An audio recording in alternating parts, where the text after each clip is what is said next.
New York. Now, with more on all of this, very pleased to be joined via Skype by Dr. M. Zuhdi Jasser. Zuhdi's the president of the American Islamic Forum for Democracy and the co-founder of the Muslim reform movement in our country. He's also the author of this book, A Battle for the Soul of Islam, an American Muslim patriot's fight to save his faith. And for purposes of full disclosure, he just happens to be my personal physician.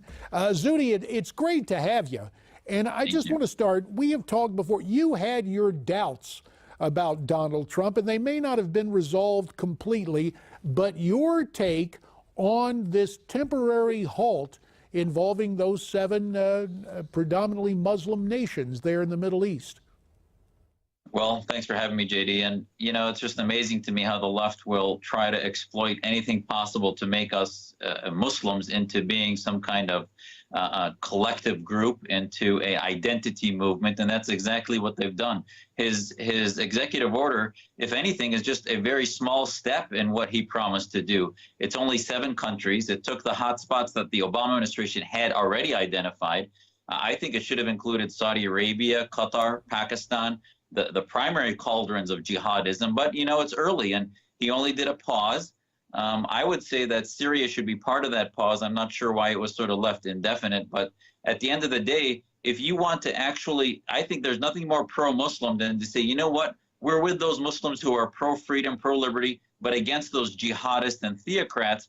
And the left is just apoplectic, not only that he's living up to his promises, but that he's beginning to have this conversation that, you know what, Muslims are not all alike, and we need to start working with those and identify the ideological threat that we face, which the previous president did not do. All right, Zuhdi, earlier in this program, we almost had a throwaway line from Speaker Ryan when he basically defended Mr. Trump's executive order, but he started with this stuff about, oh, well, this rhetoric could be, or this action could be used by ISIS as a recruitment tool. That's the kind, I'm sorry, that's the tripe we hear from John McCain and Lindsey Graham.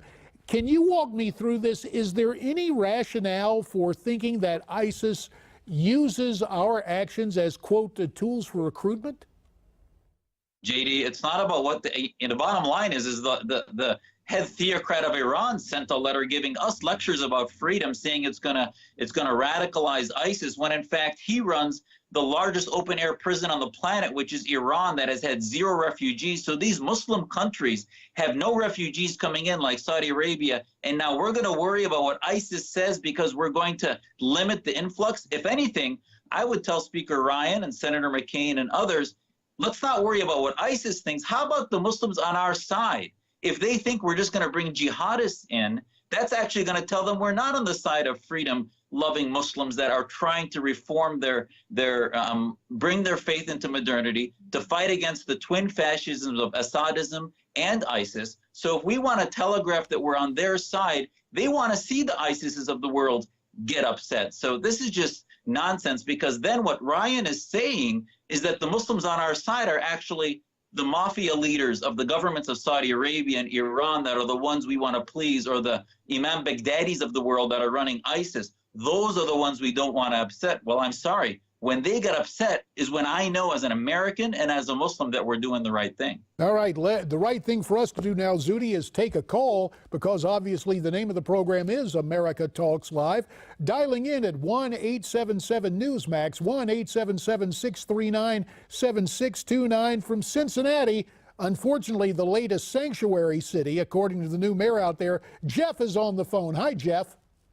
Hi, how you doing, JD? Now, I wouldn't be too sure about Cincinnati going to be a sanctuary for them, but anyway, what cracks me up is them Democrats are screaming, "Let's not make the ISIS mad. They might do something more to harm us. They want to kill us no matter what." And the thing is, they act like ISIS is here to stay, and that we're going to just have to learn to deal with it. ISIS ain't here to stay.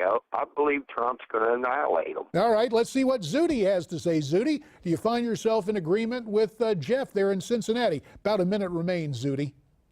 Yeah, absolutely. I mean, not only President Trump, but he has identified Secretary Mattis, who now is confirmed and has made it clear that already they're doing operations that, oh, surprise, in the Obama administration were not being done, where effectively we're running some ops that have decimated some areas of ISIS already. So stay tuned. I don't think it's going to be that long away when you're going to see on the ground ops that will keep us safer, especially in northern Iraq, where we have some more control than we do in Syria. Dr. M. Zuhdi Jasser, my personal physician and the guy who created the American Islamic Forum on Democracy.